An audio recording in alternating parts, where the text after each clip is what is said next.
नमस्कार दोस्तों, मैं advocate Vishnudhari Singh legal channel में आप सभी दर्शकों का स्वागत करता हूं।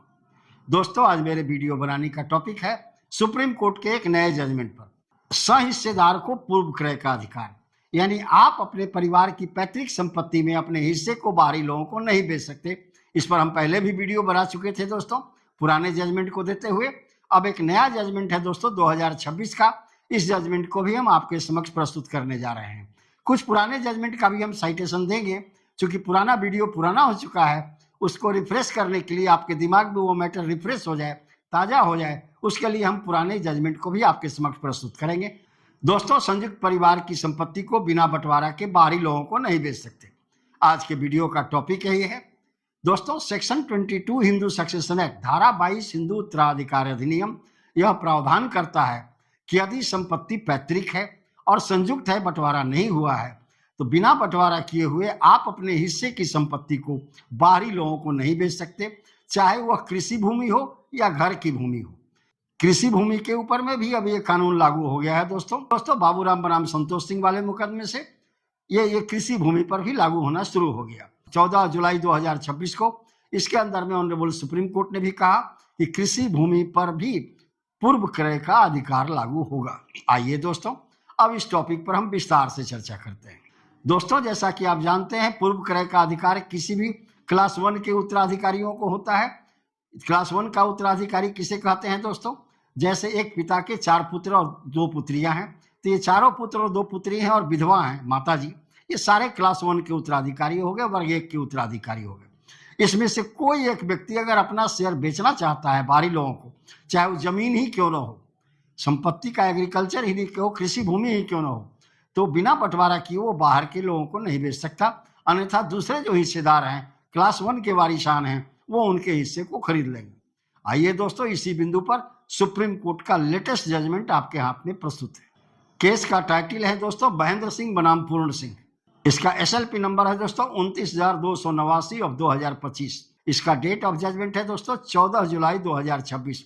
आज से 2-4-5 दिन पहले इसका जजमेंट हुआ था 14 जुलाई को। दोस्तों, एकदम लेटेस्ट जजमेंट है। आइए देखते हैं इस केस के अंदर में ऑनरेबल सुप्रीम कोर्ट ने क्या अपना आदेश सुनाया है दोस्तों। इस केस में ऑनरेबल सुप्रीम कोर्ट ने अपना फैसला सुनाते हुए कहा कि संयुक्त परिवार के पैतृक संपत्ति को किसी बाहरी लोगों को बिना बंटवारा से नहीं बेच सकते। अब यह कानून कृषि भूमि पर भी लागू होगा। हम आपको पहले बता चुके हैं दोस्तों कि मकान की भूमि पर या जिस पर आपका मकान बना था, उसके लिए तो ट्रांसफर ऑफ प्रॉपर्टी एक्ट की धारा 44 और पार्टीशन एक्ट का धारा 4 जो है प्रावधान करता है कि किसी बाहरी व्यक्ति को जो खरीदार है, तो उसे घर की गोपनीयता को भंग करने का आदेश नहीं दिया जा सकता। वह खरीदार घर में प्रवेश भी नहीं कर सकता। वहां पर भी दूसरे जो सहिस्सेदार हैं, उन्हें खरीदने का पूर्व अधिकार है। ठीक इसी तरह से दोस्तों, पैतृक संपत्ति में तो पहले से ही आप जानते हैं, सुप्रीम कोर्ट ने कहा कि कृषि भूमि पर जो जोत की भूमि है, उस पर भी पूर्व क्रय का अधिकार लागू होगा। यानी अगर पैतृक संपत्ति या कृषि की जो भूमि है उसमें बंटवारा नहीं हुआ है, ऐसी परिस्थिति में कोई हिस्सेदार अगर अपने हिस्से की संपत्ति बाहरी लोगों को बेच देता है, तो पहला अधिकार उनके भाई और बहन लोगों को खरीदने का है। उससे बिना पूछे अगर बाहरी लोगों को बेच देता है, ऐसी परिस्थिति में दूसरे भाई बहन जो हैं, वो न्यायालय में सेक्शन 22 धारा 22 हिंदू उत्तराधिकार अधिनियम के अंतर्गत में मुकदमा करके उस खरीदार पर और बेचने वाले पर मुकदमा करके उस खरीदार से संपत्ति को वापस ले सकते हैं।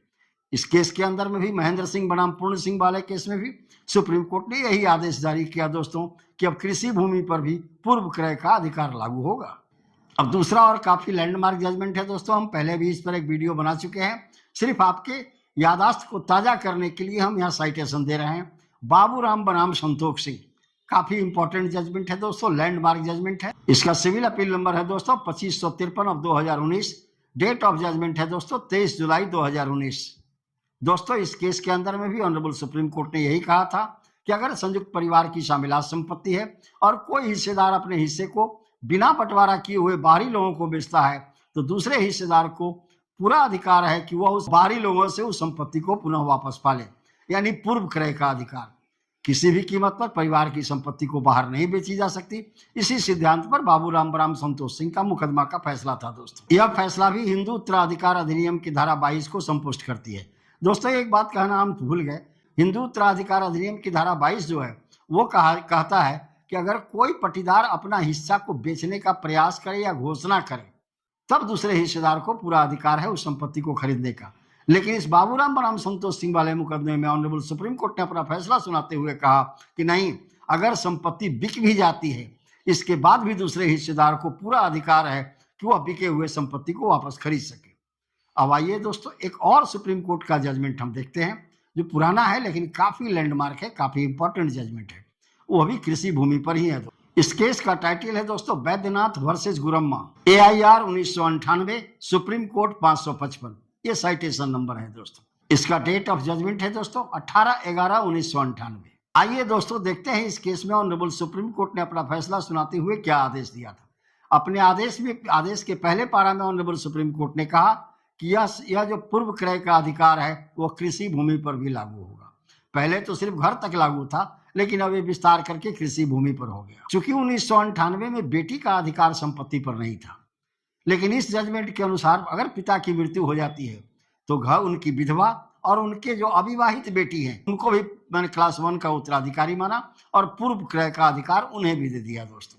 तो ऑनरेबल सुप्रीम कोर्ट का यह जो 1998 का जजमेंट है, यह काफी लैंडमार्क जजमेंट है दोस्तों, जिसमें अविवाहित बेटियों को भी अधिकार मिला। चूंकि 2005 से तो अमेंडमेंट ही हो गया हिंदू सक्सेशन एक्ट में, और बेटियों को समान अधिकार बेटों के समान दिया गया, लेकिन उसके पहले बेटी को अधिकार नहीं था। उसके पहले अगर कोई बेटी लोग आज उसके हिस्से की मांग करते हैं, अपने हिस्से की मांग करते हैं, तो 1998 के इस जजमेंट का फायदा उठा करके वो अपने हिस्से को ले सकते हैं, अपने हिस्से को प्राप्त कर सकते हैं। तो दोस्तों इस प्रकार आप देख रहे होंगे कि मैंने 3 जजमेंट आपके समक्ष सुप्रीम कोर्ट के रखे, जिसके अंदर में पैतृक संपत्ति में कोई हिस्सेदार अगर बिना बंटवारा किए हुए अपने हिस्से की संपत्ति को किसी बाहरी लोग के हाथ में बेच देता है, वैसी परिस्थिति में दूसरे सह हिस्सेदार को, क्लास 1 के वारिसान को, वर्ग 1 के उत्तराधिकारी को पूरा अधिकार है कि वो पूर्व क्रय कर ले, बेचे हुए संपत्ति को पुनः वापस ले ले। शर्त सिर्फ इतना ही है कि बेचे हुए संपत्ति में जो कीमत लगा था खरीदार का, वह कीमत उसे दे देना होगा और उस कीमत पर 10% और जोड़ करके सेल डीड यानी रजिस्ट्री की चार्ज देनी होगी। हाँ दोस्तों, यहाँ पर लिमिटेशन का एक प्रश्न उठता है। लिमिटेशन 1 साल तक कहा गया है। इंडियन लिमिटेशन एक्ट के अनुसार अगर कोई संपत्ति विकृत कर दी गई है, वैसी परिस्थिति में पूर्व क्रय का अधिकार सिर्फ 1 साल तक लागू है। कब से? संपत्ति विक्रय की तिथि से, यानी date of execution of sale deed. 1 year is the limitation period. 1 साल का ही लिमिटेशन पीरियड है डेट ऑफ एग्जीक्यूशन से, यानी सेल डीड के निष्पादन से। धन्यवाद। अब विशेष अगले वीडियो में।